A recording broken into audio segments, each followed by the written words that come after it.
এক মুঠো খুশি নিয়ে হঠাৎ করেই আসলো আর হঠাৎ করেই বাড়ির জন্য রওনা দিল।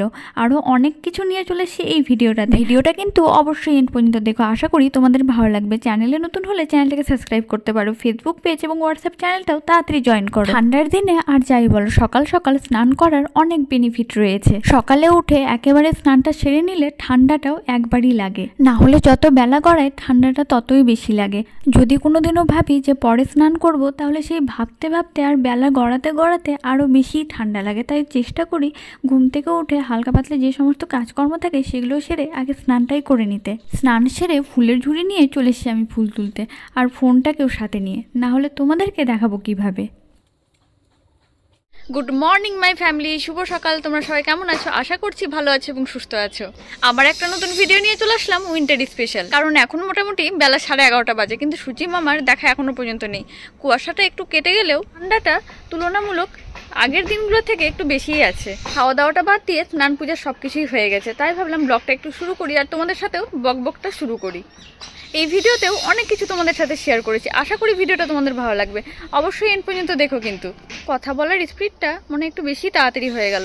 যাই হোক, ভিডিওটা শুরু করলাম, তোমরা দেখতে থাকো।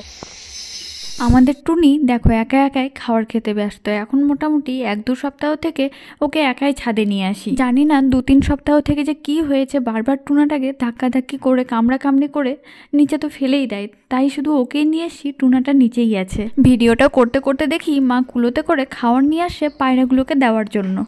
শর্টকাট পদ্ধতিতে কিভাবে খাবারগুলো শিফট করা হয় সেটাও দেখে নাও। যেহেতু পায়রাগুলোর খোপ উপরেই করা হয়েছে, তাই পায়রাগুলো খুব একটা প্রয়োজন ছাড়া নিচেও নামে না। যখন জল বা খাবার শেষ হয়ে যায় তখনই উড়ে উড়ে উঠোনে গিয়ে বসে।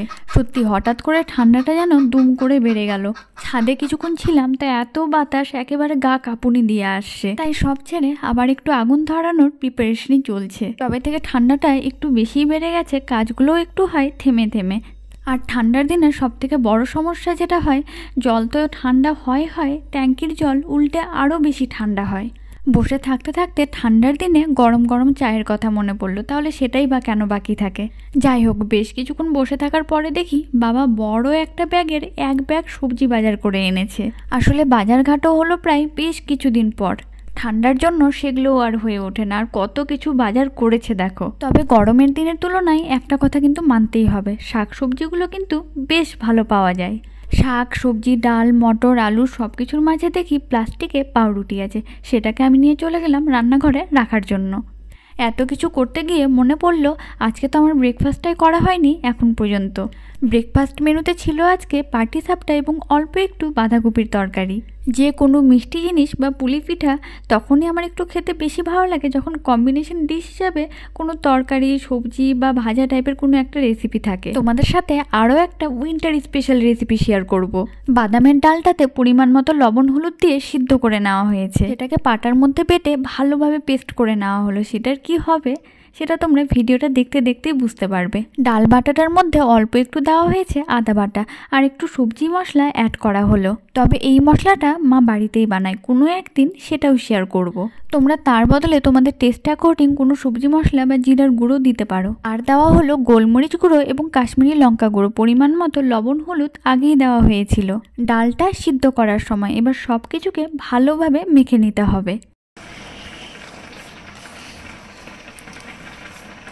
তবে মাখানোর সময় কোনো রকম কিন্তু জল অ্যাড করা হয়নি, আর ডাল থেকে জলটাও ভালোভাবে ঝরিয়ে নেওয়া হয়েছিল।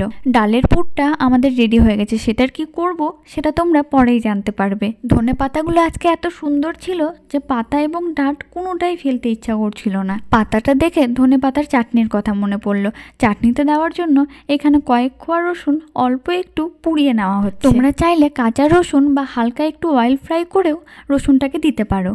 রান্নাঘরে ভিডিওটা শ্যুট করছিলাম, আমি হঠাৎ করে বাইকের হর্ন শুনে বেরিয়ে আসলাম। ভাইয়ের সাথে একটা ছোট্ট অতিথি এসে, বলতে পারো আমার খুব একটা কাছের ভাই। অনেকদিন পরে দেখে একটু সারপ্রাইজ হয়েছিলাম, কিন্তু বেশ ভালো লেগেছিল। কিছুক্ষণ গল্প স্বল্প খাওয়া দাওয়া এবং জমিয়ে আড্ডা হলো। সবটা তো তোমাদের সাথে শেয়ার করতে পারলাম না, অল্প একটু শেয়ার করলাম। গল্প করতে করতে হঠাৎ করে মনে পড়লো আজকে দুপুরের মেনুর কথা। এমন মেনু রয়েছে আজকে যে ভাই কোনোটাই হয়তো খাবে না। তার আগে চলো ধনে পাতাটা বেটে নিই। পরিমাণ মতো লবণ এবং পোড়ানো রসুন ও 2টো লঙ্কা দিয়ে চাটনিটা বেটে নিলাম। পরে একটু লেবুর রস এবং সর্ষের তেল দেওয়া হয়েছিল। বাবার তো আগেই খাওয়া হয়ে গেছে। আজকের মেনুতে ছিল তরকারি, শাক এবং ধনেপাতার চাটনি। বাড়িতে মোয়াগুলো ছিল, সেগুলোই অল্প একটু সার্ভ করলাম। আর ভাবছিলাম যে কি কি রান্না করা যায়। ভাইয়ের সাথে দেখি ঘরে ভালোই গল্প সল্প করছে, ওদেরকে আর ডিস্টার্ব না করে চলে আসলাম আমি রান্নাঘরে। বাজারের ব্যাগে দেখি বাবা হয়তো ইচ্ছে করে বাঁধাকপির পাতাগুলো টুনাটুনির জন্য একটু বেশি করে এনেছিল। এমনিতে তো প্রায় সবই খায়, কিন্তু কপির পাতাগুলো হয়তো ওদের একটু বেশিই ভালো লাগে। রান্নাঘরে এসে ভাইয়ের জন্য অল্প একটু আয়োজন করতে শুরু করলাম, কারণ তরকারি, শাক, ধনেপাতা চাটনি দিয়ে নিজেরই দিতে ইচ্ছা করছে না। তোমাদের সাথে গল্প করতে করতে ডিমের অমলেট পাঁপড় ভাজা তো হয়ে গেছে। তারপর আমি দৌড় দিলাম মায়ের কাছে। কিছুটা আলু কেটেছিল, সেটারও ভাজা করে নিচ্ছি তাড়াতাড়ি। তবে আমার তো বেশ মজাই হচ্ছিল। সেই সুবাদে খাবারগুলো রান্না করতে করতে দেখে আমার নিজেরই খিদে পেয়ে গেছিল।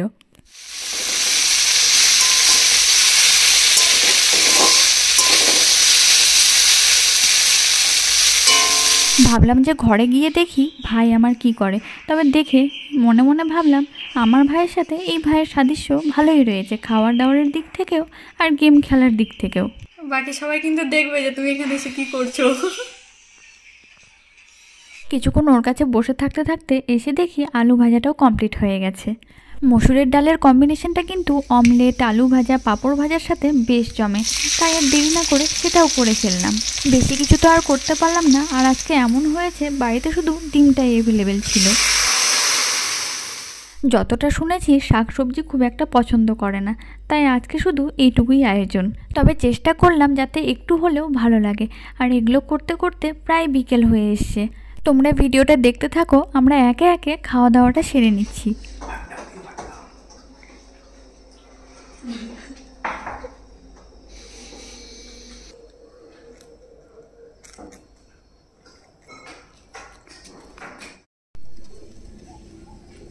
খাওয়া দাওয়ার পর আজকে আর অত বেশি রেস্ট নেওয়া গেল না। একে তো বিকেল হয়ে গেছে, আর তোমাদেরকে তো তখন ডালের পুরটা দেখালাম।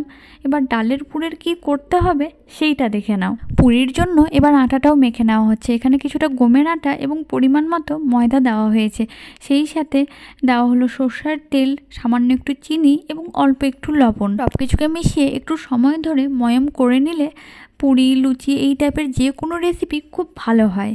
মোটামুটি 10 থেকে 15 মিনিট শুকনো আটা ময়দার সাথে সব কিছুকে ভালোভাবে মিশিয়ে নিয়ে এবার পরিমাণ মতো জল দিয়ে আটাটাকে মেখে নিতে হবে। আটাটা মাখাও কমপ্লিট হয়ে গেছে। এবার আধ ঘন্টা বা 1 ঘন্টার জন্য রেখে দেওয়া হলো। আটা মেখে রাখলে পুরি, লুচি সব কিছুই একটু বেশি ভালো হয়। ভাই রান্নাঘরে গিয়ে বলে ভাইটা বাড়ি যাবে, তাই ওকেও একটু এগিয়ে দিতে আসলাম। আর একটু থাকলে একটু বেশি ভালো হতো। আবার আসবা কবে তাহলে? পরে আবার কবে? আবার বুধবারে আবার রাখতে যাবে বাইক, তখন ফের চলে আসবা। তোমাকে বললাম যে একটু থেকে যাও, আরো পরে যাবা, তুমি তাড়াতাড়ি বেরিয়ে গেলা। ওই যে ছাদে দৌড়াচ্ছে, কান দেখ। ওই যে ওটা ছাদে, ওই যে কোনাতে দেখা যাচ্ছে, ওই যে লিচু গাছের ওখানে কোনাতে কান দেখা যাচ্ছে।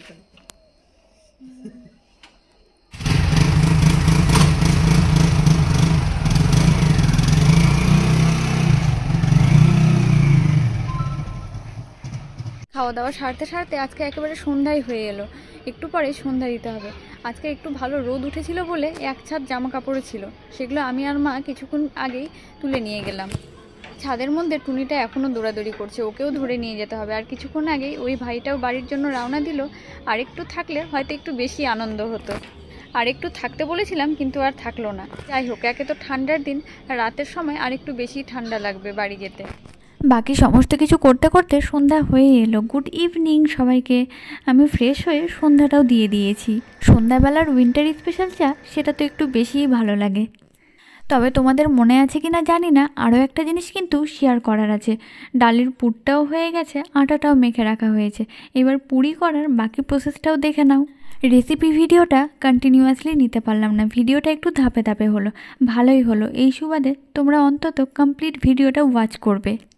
পুরো বাড়ির মধ্যে রান্নাঘরের সাইডটাতে একটু বেশি ঠান্ডা লাগে, আর সন্ধ্যার সময় সেই ঠান্ডাটা আরও বেশি বেড়ে যায়। তাই সব কিছু নিয়ে চলে আসা হয়েছে ঘরে। টিভি দেখতে দেখতে বাকি পুরগুলো ভরে নিচ্ছে। তোমরা হালকা পাতলা হয়তো টিভির সাউন্ডও শুনতে পাচ্ছ, তবে ভয়েস ওভারটা দিচ্ছি যাতে কপিরাইটের প্রবলেম না হয়। নাহলে সাউন্ডেও অনেক সময় কপিরাইট চলে আসে। সন্ধ্যাবেলা আমিও মাঝে মধ্যে ভিডিও এডিট করতে করতে কয়েকটা সিরিয়াল দেখি, আমারও একটু একটু আবার ভালোই লাগে। ভিডিওটা কমপ্লিট এডিট করার পর ভয়েস ওভারটা রাত্রেবেলার জন্য রাখি, যাতে ব্যাকগ্রাউন্ডে কোনো রকম সাউন্ড না হয়।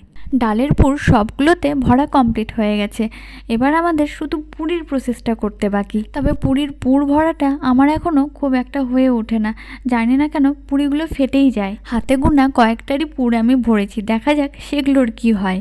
ডালের পুরটা ঠিকঠাকভাবে ভরতে না পারলেও রুটি মেকারে পুরিটা কিন্তু খুব ভালো শেপ দিতে পারি। তোমরা জানি না ট্রাই করেছো কি না, রুটি মেকার থাকলে কারেন্ট ছাড়া লুচি বা পুরি যে কোনো রাউন্ড শেপ খুব সুন্দর হয়। আটার ডোটার মধ্যে দুপাশে হালকা হাতে চেপে দিলে খুব সুন্দর একটা শেপ দেয়, আর প্রত্যেকটা পুরি বা লুচি তোমরা যেটাই বলো না কেন সব কিছুই ভালোভাবে ফুলে। হাতে সেগুলোকে করার তুলনায় আর সময়টাও খুব কম লাগে। দুবার এপিট ওপিট উল্টে হালকা হাতে প্রেস করলে খুব সুন্দর একটা রাউন্ড শেপ আসে। করার সময় আটার ডোটার মধ্যে অবশ্যই কিন্তু তেল লাগাতে হবে।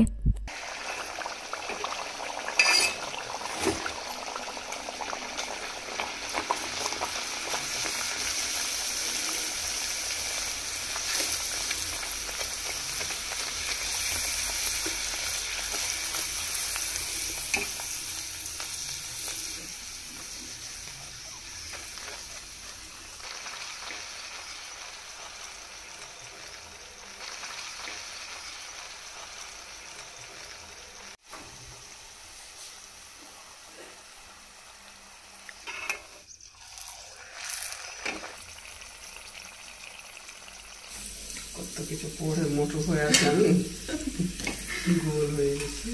অনেক অপেক্ষার পর ফাইনালি কমপ্লিট হয়ে গেছে আমাদের গরম গরম ডালপুরি। আজকের ডিনার মেনু ডালপুরির সাথে লঙ্কা রসুন সব কিছু দিয়ে অল্প একটু ধনেপাতার চাটনিও আছে। তাহলে আজকের ভিডিওটা আমি এখানে এন্ড করলাম। সকলে ভালো থেকো, সুস্থ থেকো। চ্যানেলে নতুন হলে কিন্তু অবশ্যই চ্যানেলটাকে সাবস্ক্রাইব করো। আর তোমরা ফেসবুক পেজ এবং হোয়াটসঅ্যাপ চ্যানেলটাকে সাপোর্ট করছো না, তাড়াতাড়ি সেটাতেও জয়েন করো। আবার দেখা হচ্ছে তাহলে নেক্সট ভিডিওতে।